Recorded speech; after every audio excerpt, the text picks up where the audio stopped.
Hola a todos, mi nombre es Agustín Rosso, programador C# y de videojuegos. En el video de hoy quiero mostrarles métodos de extensión de C#. Seguramente ya los han escuchado, estos métodos de extensión existen ya hace unos años, hace una buena cantidad de años, pero no se usan normalmente como deberían. Así que voy a mostrarles qué son, cómo usarlos correctamente y cuáles son las prácticas, las malas prácticas que se cometen normalmente. Un método de extensión es un método estático que nos permite agregar funcionalidades a una clase existente sin modificar su código original.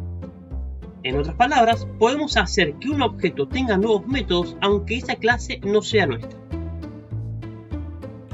Por ejemplo, en Unity podemos agregar un método nuevo para un transform y usarlo de la siguiente manera. Aunque este método no exista realmente dentro de la clase transform, funciona, porque los métodos de extensión son métodos estáticos, y al usar la keyword this delante del tipo que queremos extender, tendremos acceso al método en cuestión como si hubiese existido siempre dentro de esta clase.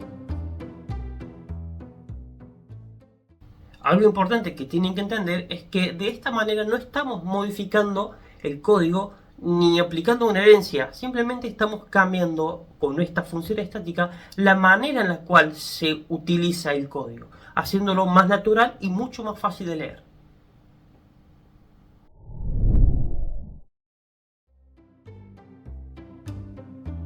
Cuando trabajas con tipos que no controlas, como las clases de Unity, por ejemplo Transform, GameObject o Vector3, es muy útil los métodos de extensión. En lugar de escribir clases con métodos utilitarios, usar métodos de extensión hace que el código sea más directo y fácil de leer.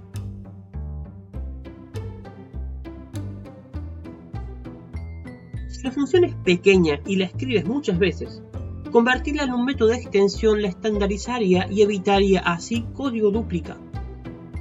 Por ejemplo, antes de agregar un componente a un GameObject, me veía obligado a controlar si el componente ya existía.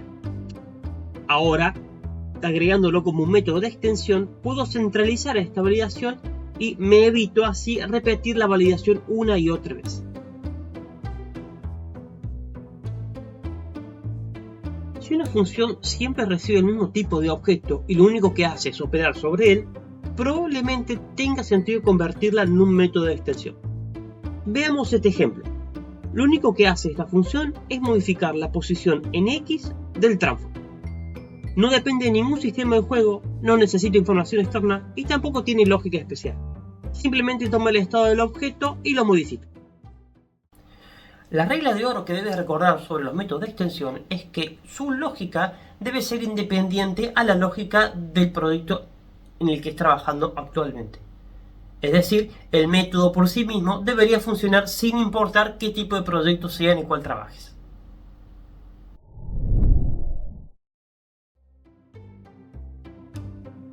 Un método de extensión no debería contener lógica específica del juego o del proyecto. Si el comportamiento depende de reglas del gameplay o de un sistema particular, entonces no pertenece al tipo que estamos extendiendo. Analicemos este ejemplo.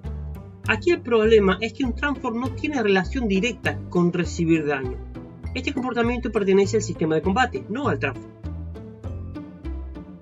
Ahora, imaginen estar trabajando con el transform de un objeto de UI y ver entre los métodos disponibles la opción Apply Enemy Damage.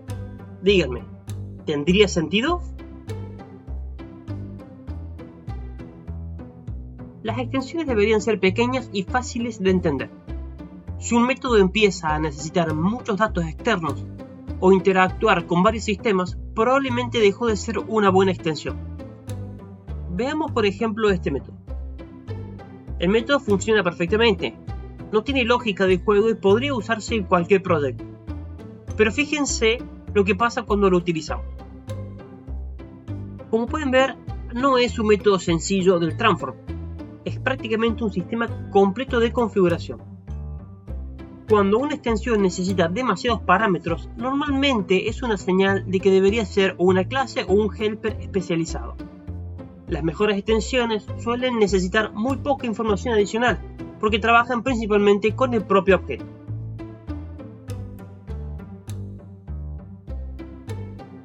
Cuando comenzamos a agregar métodos de extensión sobre un mismo tipo, se nos puede presentar el caso de métodos demasiado especializados. Por ejemplo, analicemos estos métodos de extensión que están enfocados principalmente a geometría. Cada método individualmente puede tener sentido. El problema aparece cuando el tipo empieza a acumular demasiadas funciones relacionadas a un mismo dominio. Una buena práctica para mantener estos métodos de extensión podría ser ubicarlos en un namespace separado. De esta manera, se podría tener muchos métodos de extensión ubicados en namespaces especializados, y al usarlos solo referenciar la temática que nos interesa. De esta manera dejaría de ver una infinidad de métodos especializados que no necesito a menos que los referencie directamente. Cerrando un poco la idea de los usos correctos y las malas prácticas, no te olvides que los métodos de extensión están pensados para ampliar la funcionalidad de un tipo. No debes crear un framework entero sobre un tipo agregando métodos excesivos, o tampoco deberías cambiar su naturaleza agregando funcionalidad que no le corresponde. En este video estoy utilizando el package RoseForge Extension, que forma parte del suite de herramientas de RoseForge que creé para Unity. Es un package completamente gratuito que reúne métodos de extensión pensados para mejorar la claridad y expresividad del código, especialmente cuando trabajamos con tipos comunes como Transform, GameObject y Vector3. Dentro del package vas a encontrar extensiones organizadas por tipo con funciones pequeñas, claras y reutilizables. RoseForge Extensions está pensado como una colección liviana y práctica. No agrega sistemas complejos, no introduce nuevas arquitecturas tampoco. Simplemente mejora la experiencia diaria de escribir código Unity. Si quieres explorarlo, lo tienes disponible en GitHub dentro de la suite de RoseForge. Bien, es que llegamos al final del video. Hemos visto un poco un repaso general sobre los métodos de extensión, cómo usarlos, buenas prácticas. Recuerda que si lo utilizas bien, estos métodos no solamente te van a ahorrar trabajo reutilizándolos, sino que tu código va a ser mucho más limpio, prolijo, fácil de leer, muy importante, y escalable. Te voy a dejar, en caso que quieras utilizarlo, el link de este package en la descripción del video. Si te gustó el contenido, recuerda suscribirte al canal para estar al tanto de próximas novedades. Nos veremos entonces en próximos videos. Saludos.